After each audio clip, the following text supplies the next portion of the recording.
2 Samuel 16ஆம் அதிகாரம். 1. தாவீது மலையுச்சியிலிருந்து சற்றுப்புறம் நடந்து போனபோது, இதோ மேவிபோசேத்தின் காரியக்காரனாகிய சீபா பொதிகளைச் சுமக்கிற 2 கழுதைகளை ஓட்டிக்கொண்டு வந்து அவனைச் சந்தித்தான். அவைகளில் 200 அப்பங்களும் வற்றலான 100 திராட்சப்பழக்குலைகளும் வசந்தகாலத்து பலனான 100 குலைகளும் ஒரு துருத்தி திராட்சரசமும் இருந்தது. 2. ராஜா சீபாவை பார்த்து, இவைகள் என்னத்திற்கு என்று கேட்டதற்கு, சீபா, கழுதைகள் ராஜாவின் வீட்டார் ஏறுகிறதற்கும் அப்பங்களும் பழங்களும் வாலிபர் புசிக்கிறதற்கும் திராட்சரசம் வனாந்தரத்தில் விட்டாய்த்து போனவர்கள் குடிக்கிறதற்குமே என்றான். 3. அப்பொழுது ராஜா, உன் ஆண்டவனுடைய குமாரன் எங்கே என்று கேட்டதற்கு, சீபா ராஜாவை நோக்கி, எருசலேமில் இருக்கிறான். இன்று இஸ்ரவேல் வீட்டார் என் தகப்பனுடைய ராஜ்யத்தை என் வசமாய் திரும்ப பண்ணுவார்கள் என்றான் என்று சொன்னான். 4. அப்பொழுது ராஜா சீபாவை நோக்கி, மேவிபோசேத்திற்கு உண்டானதெல்லாம் உன்னுடையதாயிற்று என்றான். அதற்குச் சீபா, ராஜாவாகிய என் ஆண்டவனே, உம்முடைய கண்களில் எனக்கு தயை கிடைக்க வேண்டும் என்று நான் பணிந்து கேட்டுக்கொள்ளுகிறேன் என்றான். 5. தாவீது ராஜா பகூரிம் மட்டும் வந்தபோது, இதோ சவுல் வீட்டு வம்சத்தானாயிருக்கிற கேராவின் குமாரனாகிய சீமேயி என்னும் பேருள்ள ஒரு மனுஷன் அங்கேயிருந்து புறப்பட்டு தூஷித்து கொண்டே நடந்து வந்து. 6. சகல ஜனங்களும் சகல பலசாலிகளும் தாவீதின் வலதுபுறமாகவும் இடதுபுறமாகவும் நடக்கையில் தாவீதின் மேலும் தாவீது ராஜாவுடைய சகல ஊழியக்காரர் மேலும் கற்களை எறிந்தான். 7. சீமேயி அவனை தூஷித்து, இரத்தப்பிரியனே, பேலியாளின் மனுஷனே, தொலைந்து போ, தொலைந்து போ. 8. சவுலின் ஸ்தலத்தில் ராஜாவான உன்மேல் கர்த்தர் சவுல் வீட்டாரின் இரத்தப்பழியை திரும்ப பண்ணினார். கர்த்தர் ராஜ்யபாரத்தை உன் குமாரனாகிய அப்சலோமின் கையில் ஒப்பு கொடுத்தார். இப்போதும் இதோ உன் அக்கிரமத்தில் அகப்பட்டாய், நீ இரத்தப்பிரியனான மனுஷன் என்றான். 9. அப்பொழுது செரியாவின் குமாரன் அபிசாய் ராஜாவை நோக்கி, அந்த செத்த நாய் ராஜாவாகிய என் ஆண்டவனை தூஷிப்பானேன்? நான் போய் அவன் தலையை வாங்கிப் போடட்டுமே என்றான். 10. அதற்கு ராஜா, செரியாவின் குமாரரே, எனக்கும் உங்களுக்கும் என்ன? அவன் என்னை தூஷிக்கட்டும், தாவீதை தூஷிக்க வேண்டும் என்று கர்த்தர் அவனுக்குச் சொன்னார். ஆகையால் ஏன் இப்படி செய்கிறாய் என்று கேட்கத்தக்கவன் யார் என்றான். 11. பின்னும் தாவீது அபிசாயையும் தன் ஊழியக்காரர் எல்லாரையும் பார்த்து, இதோ என் கற்பப்பிறப்பான என் குமாரனே என் பிராணனை வாங்கத் தேடும்போது இந்த பென்யமீனன் எத்தனை அதிகமாய்ச் செய்வான், அவன் தூஷிக்கட்டும், அப்படி செய்ய கர்த்தர் அவனுக்கு கட்டளையிட்டிருக்கிறார். 12. ஒருவேளை கர்த்தர் என் சிறுமையை பார்த்து இந்த நாளில் அவன் நிந்தித்த நிந்தனைக்கு பதிலாக எனக்கு நன்மையைச் சரிக்கட்டுவார் என்றான். 13. அப்படியே தாவீதும் அவன் மனுஷரும் வழியே நடந்து போனார்கள். சீமேயியும் மலையின் பக்கத்திலே அவனுக்கு எதிராக நடந்து தூஷித்து அவனுக்கு எதிராக கற்களை எறிந்து மண்ணை தூற்றிக்கொண்டே வந்தான். 14. ராஜாவும் அவனோடிருந்த சகல ஜனங்களும் விட்டாய்த்தவர்களாய் தங்குமிடத்திலே சேர்ந்து இளைப்பாறினார்கள். 15. அப்சலோமும் இஸ்ரவேல் மனுஷராகிய சகல ஜனங்களும் அவனோடே கூட அகித்தோப்பேலும் எருசலேமுக்கு வந்தார்கள். 16. அர்க்கியனாகிய ஊசாய் என்னும் தாவீதின் சிநேகிதன் அப்சலோமிடத்தில் வந்தபோது ஊசாய் அப்சலோமை நோக்கி, ராஜாவே வாழ்க, ராஜாவே வாழ்க என்றான். 17. அப்பொழுது அப்சலோம் ஊசாயை பார்த்து, உன் சிநேகிதன் மேல் உனக்கு இருக்கிற தயை இதுதானோ? உன் சிநேகிதனோடே நீ போகாதே போனது என்ன என்று கேட்டான். 18. அதற்கு ஊசாய் அப்சலோமை நோக்கி, அப்படி அல்ல, கர்த்தரும் இந்த ஜனங்களும் இஸ்ரவேல் மனுஷர் அனைவரும் தெரிந்து கொள்ளுகிறவரையே நான் சேர்ந்து அவரோடே இருப்பேன். 19. இதுவும் அல்லாமல் நான் யாரிடத்தில் சேவிப்பேன்? அவருடைய குமாரனிடத்தில் அல்லவா? உம்முடைய தகப்பனிடத்தில் எப்படி சேவித்தேனோ அப்படியே உம்மிடத்திலும் சேவிப்பேன் என்றான். 20. அப்சலோம் அகித்தோப்பேலை பார்த்து, நாங்கள் செய்ய வேண்டியது இன்னதென்று ஆலோசனை சொல்லும் என்றான். 21. அப்பொழுது அகித்தோப்பேல் அப்சலோமை நோக்கி, வீட்டை காக்க உம்முடைய தகப்பன் பின்வைத்த அவருடைய மறுமனையாட்டிகளிடத்தில் பிரவேசியும், அப்பொழுது உம்முடைய தகப்பனுக்கு நாற்றமாய் போனீர் என்பதை இஸ்ரவேலர் எல்லாரும் கேள்விப்பட்டு உம்மோடிருக்கிற எல்லாருடைய கைகளும் பலக்கும் என்றான். 22. அப்படியே அப்சலோமுக்கு உப்பரிகையின் மேல் ஒரு கூடாரத்தை போட்டார்கள். அங்கே அப்சலோம் சகல இஸ்ரவேலரின் கண்களுக்கு முன்பாக தன் தகப்பனுடைய மறுமனையாட்டிகளிடத்தில் பிரவேசித்தான். 23. அந்நாட்களில் அகித்தோப்பேல் சொல்லும் ஆலோசனை தேவனுடைய வாக்கைப் போல இருந்தது. அப்படி அகித்தோப்பேலின் ஆலோசனையெல்லாம் தாவீதுக்கும் இருந்தது, அப்சலோமுக்கும் அப்படியே இருந்தது. 2 சாமுவேல் 17ஆம் அதிகாரம். 1. பின்பு அகித்தோப்பேல் அப்சலோமை நோக்கி, நான் 12000 பேரை தெரிந்து கொண்டு எழுந்து இன்று ராத்திரி தாவீதை பின்தொடர்ந்து போகட்டும். 2. அவன் விடாய்த்தவனும் கைதளர்ந்தவனுமாயிருக்கையில் நான் அவனிடத்தில் போய் அவனை திடுக்கிட பண்ணுவேன். அப்பொழுது அவனோடிருக்கும் ஜனங்கள் எல்லாரும் ஓடிப்போவதினால் நான் ராஜா ஒருவனை மாத்திரம் வெட்டி 3 ஜனங்களையெல்லாம் உம்முடைய வசமாய் திரும்ப பண்ணுவேன். இப்படி செய்ய நீர் வகை தேடினால் எல்லாரும் திரும்பினபின் ஜனங்கள் சமாதானத்தோடு இருப்பார்கள் என்றான். 4 இந்த வார்த்தை அப்சலோமின் பார்வைக்கும் இஸ்ரவேலுடைய சகல மூப்பரின் பார்வைக்கும் நலமாய்த் தோன்றினது. 5 ஆகிலும் அப்சலோம் அர்க்கியனாகிய ஊசாயை கூப்பிட்டு அவன் வாய்மொழியையும் கேட்போம் என்றான். 6 ஊசாய் அப்சலோமிடத்தில் வந்தபோது அப்சலோம் அவனை பார்த்து இந்த பிரகாரமாக அகித்தோப்பேல் சொன்னான், அவன் வார்த்தையின்படி செய்வோமா? அல்லவென்றால் நீ சொல் என்றான். 7 அப்பொழுது ஊசாய் அப்சலோமை நோக்கி அகித்தோப்பேல் இந்த விசை சொன்ன ஆலோசனை நல்லதல்ல என்றான். 8 மேலும் ஊசாய் உம்முடைய தகப்பனும் அவன் மனுஷரும் பலசாலிகள் என்றும் வெளியிலே குட்டிகளை பறிகொடுத்த கரடியைப் போல மனமெறிகிறவர்கள் என்றும் நீர் அறிவீர். உம்முடைய தகப்பன் யுத்தவீரனுமாயிருக்கிறார். அவர் இராக்காலத்தில் ஜனங்களோடே தங்கமாட்டார். 9 இதோ அவர் இப்பொழுது ஒரு கெபியிலாவது வேறே யாதோரிடத்திலாவது ஒளித்திருப்பார். துவக்கத்திலேதானே நம்முடையவர்களில் சிலர் பட்டார்களேயானால் அதை கேட்கிற யாவரும் அப்சலோமை பின்செல்லுகிற ஜனங்களில் சங்காரம் உண்டாயிற்று என்பார்கள். 10 அப்பொழுது சிங்கத்தின் இருதயத்திற்கொத்த இருதயமுள்ள பலவானாயிருக்கிறவனுங்கூட கலங்கி போவான். உம்முடைய தகப்பன் சவுரியவான் என்றும் அவரோடிருக்கிறவர்கள் பலசாலிகள் என்றும் இஸ்ரவேலர் எல்லாரும் அறிவார்கள். 11 ஆதலால் நான் சொல்லுகிற யோசனையாவது தான் முதல் பெயர்செபா மட்டும் இருக்கிற கடற்கரை மணலத்தனை திரட்சியான இஸ்ரவேலர் எல்லாரும் உம்மண்டையில் கூட்டப்பட்டு நீர்த்தானே கூட யுத்தத்திற்கு போக வேண்டும். 12 அப்பொழுது அவரை கண்டுபிடிக்கிற எவ்விடத்திலாகிலும் நாம் அவரிடத்தில் போய் பனி பூமியின் மேல் இறங்குவது போல அவர் மேல் இறங்குவோம். அப்படியே அவரோடிருக்கிற எல்லா மனுஷரிலும் ஒருவனும் அவருக்கு மீந்திருப்பதில்லை. 13 ஒரு பட்டணத்திற்குள் புகுந்தாரேயானால் இஸ்ரவேலர் எல்லாரும் அந்த பட்டணத்தின் மேல் கயிறுகளை போட்டு அங்கே ஒரு பொடிக்கல்லும் காணப்படாதே போகுமட்டும் அதை இழுத்து ஆற்றிலே போடுவார்கள் என்றான்.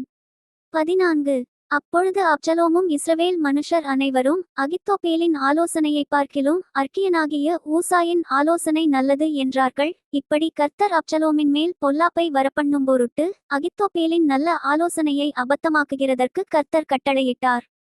15 பின்பு ஊசாய் சாதோக் அபியத்தார் என்னும் ஆசாரியர்களை பார்த்து இன்னபடி அகித்தோப்பேல் அப்சலோமுக்கும் இஸ்ரவேலின் மூப்பருக்கும் ஆலோசனை சொன்னான். நானோ இன்னபடி ஆலோசனை சொன்னேன். 16 இப்பொழுதும் நீங்கள் சீக்கிரமாய் தாவீதுக்கு அறிவிக்கும்படிக்கு செய்தி அனுப்பி நீர் இன்று ராத்திரி வனாந்தரத்தின் வெளிகளிலே தங்க வேண்டாம். ராஜாவும் அவரோடிருக்கிற சகல ஜனங்களும் விழுங்கப்படாதபடிக்கு தாமதம் இல்லாமல் அக்கறைப்பட வேண்டும் என்று சொல்லச் சொல்லுங்கள் என்றான்.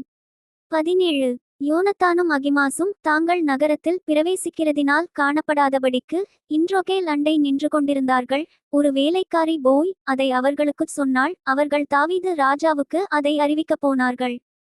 18 ஒரு பிள்ளையாண்டான் அவர்களை கண்டு அப்சலோமுக்கு அறிவித்தான். ஆகையால் அவர்கள் இருவரும் சீக்கிரமாய் போய் பகூரிமிலிருக்கிற ஒரு மனுஷன் வீட்டிற்குள் பிரவேசித்தார்கள். அவன் முற்றத்தில் ஒரு கிணறு இருந்தது. அதில் இறங்கினார்கள்.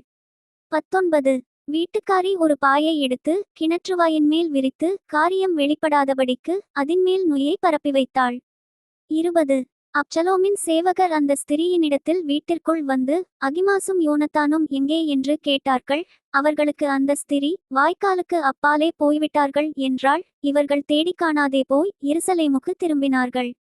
21 இவர்கள் போன பிற்பாடு அவர்கள் கிணற்றிலிருந்து ஏறி வந்து தாவீது ராஜாவுக்கு அறிவித்து தாவீதை நோக்கி சீக்கிரமாய் எழுந்து ஆற்றை கடந்து போங்கள். இன்னபடி அகித்தோப்பேல் உங்களுக்கு விரோதமாய் ஆலோசனை சொன்னான் என்றார்கள். 22 அப்பொழுது தாவீதும் அவனோடிருந்த சகல ஜனங்களும் எழுந்து யோர்தானை கடந்து போனார்கள். பொழுது விடுகிறதற்குள்ளாக யோர்தானை கடவாதவன் ஒருவனும் இல்லை. 23 அகித்தோப்பேல் தன் யோசனையின்படி நடக்கவில்லை என்று கண்டபோது தன் கழுதையின் மேல் சேணம் வைத்து ஏறி தன் ஊரிலிருக்கிற தன் வீட்டுக்கு போய் தன் வீட்டுக்காரியங்களை ஒழுங்குபடுத்தி நான்று கொண்டு செத்தான். அவன் தகப்பன் கல்லறையில் அவனை அடக்கம் பண்ணினார்கள்.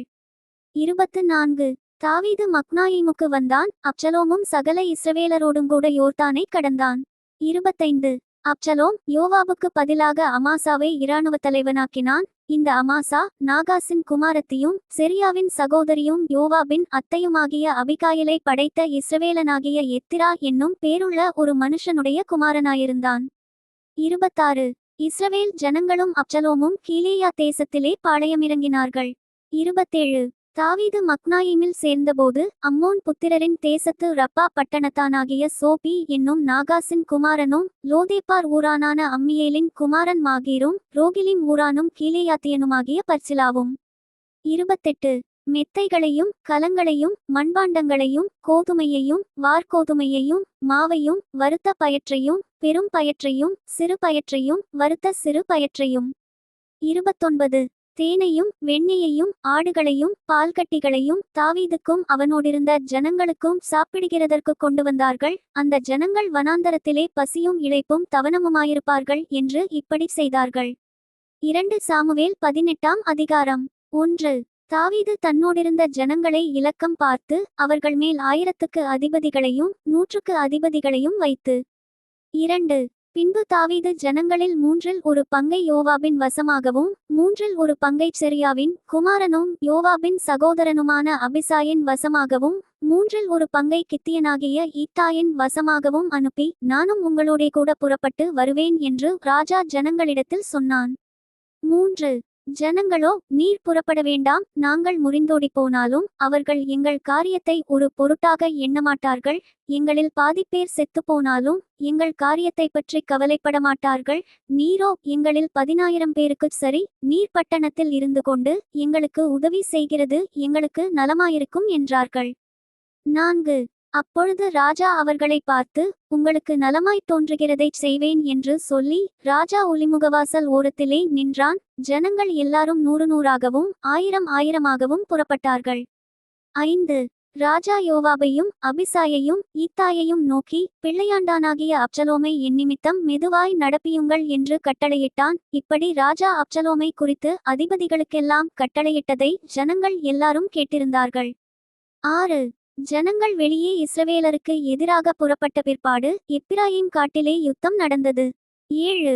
அங்கே இஸ்ரவேல் ஜனங்கள் தாவீதின் சேவகருக்கு முன்பாக முறிய அடிக்கப்பட்டார்கள். அங்கே அன்றைய தினம் 20,000 பேர் மடியத்தக்கதாக பெரிய சங்காரம் உண்டாயிற்று.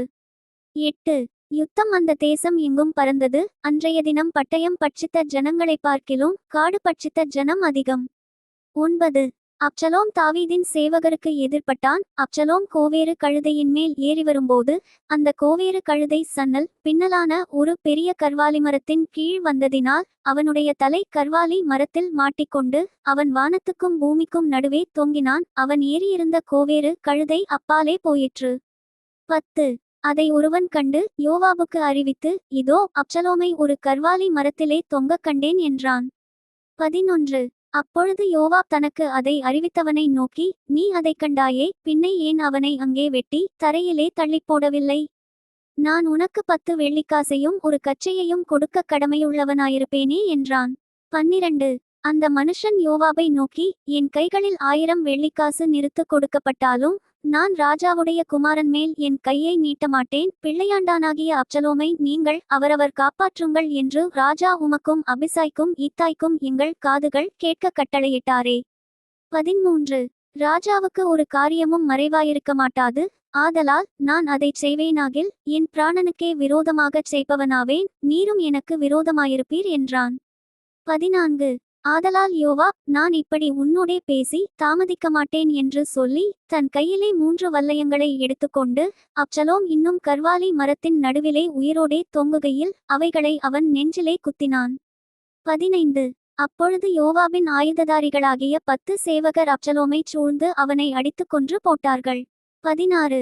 அப்பொழுது யோவாப் எக்காளம் ஊதி ஜனங்களை நிறுத்தி போட்டபடியினால் ஜனங்கள் இஸ்ரவேலை பின்தொடர்கிறதை விட்டு திரும்பினார்கள். 17. அவர்கள் அப்சலோமை எடுத்து அவனை காட்டிலுள்ள ஒரு பெரிய குழியிலே போட்டு அவன் மேல் மகா பெரிய கற்குவியலை குவித்தார்கள். இஸ்ரவேலர் எல்லாரும் அவரவர் தங்கள் கூடாரங்களுக்கு ஓடிப்போனார்கள். 18. அப்சலோம் உயிரோடே இருக்கையில் என் பேரை நினைக்க பண்ணும்படியாக எனக்கு குமாரன் இல்லை என்று சொல்லி ராஜாவின் பள்ளத்தாக்கிலே தனக்கென்று ஒரு தூணை நிறுத்தி அந்த தூணுக்கு தன் பேரை தரித்திருந்தான். அது இந்நாள் வரைக்கும் அப்சலோமின் அடையாளம் என்று சொல்லப்படும். 19. சாதோக்கின் குமாரனாகிய அகிமாஸ் கர்த்தர் ராஜாவை அவர் சத்துருக்களின் கைக்கு நீங்களாக்கி நியாயஞ்செய்தார் என்னும் செய்தியை அவருக்கு கொண்டு போக நான் ஓடட்டுமே என்றான். 20. யோவாப் அவனை நோக்கி, இன்னைய தினம் நீ செய்தியை கொண்டு போகக்கூடாது, இன்னொரு நாளிலே நீ செய்தியை கொண்டு போகலாம். ராஜாவின் குமாரன் செத்தபடியினால் இன்றைக்கு நீ செய்தியை கொண்டு போக வேண்டாம் என்று சொல்லி. 21. யோவாப் கூஷியை நோக்கி, நீ போய் கண்டதை ராஜாவுக்கு அறிவி என்றான். கூஷி யோவாபை வணங்கி ஓடினான். 22. சாதோக்கின் குமாரனாகிய அகிமாஸ் இன்னும் யோவாபை நோக்கி, எப்படியானாலும் கூஷியின் பிறகாலே நானும் ஓடட்டுமே என்று திரும்ப கேட்டதற்கு, யோவாப், என் மகனே, சொல்லும்படி உனக்கு நல்ல செய்தி இல்லாதிருக்கையில் நீ ஓடவேண்டியது என்ன என்றான். 23. அதற்கு அவன், எப்படியானாலும் நான் ஓடுவேன் என்றான். அப்பொழுது யோவாப், ஓடு என்றான். அப்படியே அகிமாஸ் சமனான பூமி வழியாயோடி கூஷிக்கு முந்திக்கொண்டான். 24. தாவீது 2 ஒலிமுக கெவுனிவாசலுக்கு நடுவாக உட்கார்ந்திருந்தான். ஜாமங்காக்கிறவன் அலங்கத்திலிருக்கிற கெவுனியின் மேல் நடந்து தன் கண்களை ஏறெடுத்து, இதோ ஒரு மனுஷன் தனியே ஓடிவருகிறதைக் கண்டு. 25. கூப்பிட்டு ராஜாவுக்கு அறிவித்தான். அப்பொழுது ராஜா, அவன் ஒருவனாய் வந்தால் அவன் வாயிலே நல்ல செய்தி இருக்கும் என்றான். அவன் ஓடிக்கிட்ட வரும்போது. 26. ஜாமங்காக்கிறவன் வேறொருவன் ஓடிவருகிறதைக் கண்டு, அதோ பின்னொருவன் தனியே ஓடிவருகிறான் என்று வாசல் காக்கிறவனோடே கூப்பிட்டுச் சொன்னான். அப்பொழுது ராஜா, அவனும் நல்ல செய்தி கொண்டு வருகிறவன் என்றான். 27. மேலும் ஜாமங்காக்கிறவன், முந்தினவனுடைய ஓட்டம் சாதோக்கின் குமாரன் அகிமாசுடைய ஓட்டம் போலிருக்கிறது என்று எனக்கு தோன்றுகிறது என்றான். அப்பொழுது ராஜா, அவன் நல்ல மனுஷன், அவன் நல்ல செய்தி சொல்ல வருகிறான் என்றான். 28. அகிமாஸ் வந்து ராஜாவை நோக்கி, சமாதானம் என்று சொல்லி முகங்குப்புற விழுந்து ராஜாவை வணங்கி, ராஜாவாகிய என் ஆண்டவனுக்கு விரோதமாய்த் தங்கள் கைகளை எடுத்த மனுஷரை ஒப்புக்கொடுத்திருக்கிற உம்முடைய தேவனாகிய கர்த்தருக்கு ஸ்தோத்திரம் உண்டாவதாக என்றான். 29. அப்பொழுது ராஜா, பிள்ளையாண்டானாகிய அப்சலோம் சுகமாயிருக்கிறானா என்று கேட்டதற்கு, அகிமாஸ் யோவாப் ராஜாவின் வேலைக்காரனையும் உம்முடைய அடியானையும் அனுப்புகிறபோது ஒரு பெரிய சந்தடியிருந்தது, ஆனாலும் அது இன்னதென்று தெரியாது என்றான். 30. அப்பொழுது ராஜா, நீ அங்கே போய் நில் என்றான். அவன் ஒரு பக்கத்தில் போய் நின்றான். 31. இதோ கூஷி வந்து, ராஜாவாகிய என் ஆண்டவனே, நற்செய்தி, இன்று கர்த்தர் உமக்கு விரோதமாயெழும்பின எல்லாரின் கைக்கும் உம்மை நீங்களாக்கி நியாயஞ்செய்தார் என்றான். 32. அப்பொழுது ராஜா கூஷியை பார்த்து, பிள்ளையாண்டானாகிய அப்சலோம் சுகமாயிருக்கிறனா என்று கேட்டதற்கு, கூஷி என்பவன், அந்த பிள்ளையாண்டானுக்கு நடந்தது போல ராஜாவாகிய என் ஆண்டவனுடைய சத்துருக்களுக்கும் பொல்லாப்பு செய்ய உமக்கு விரோதமாய் எழும்புகிற யாவருக்கும் நடக்கக்கடவது என்றான். 33. அப்பொழுது ராஜா மிகவும் கலங்கி கெவுனிவாசலின் மேல்வீட்டிற்குள் ஏறிப்போய் அழுதான். அவன் ஏறிப்போகையில், என் மகனாகிய அப்சலோமே, என் மகனே, என் மகனாகிய அப்சலோமே, நான் உனக்கு பதிலாகச் செத்தேனானால் நலமாயிருக்கும். அப்சலோமே, என் மகனே, என் மகனே என்று சொல்லி அழுதான். Thank you. Bye from Daniel. Bye from Daniel.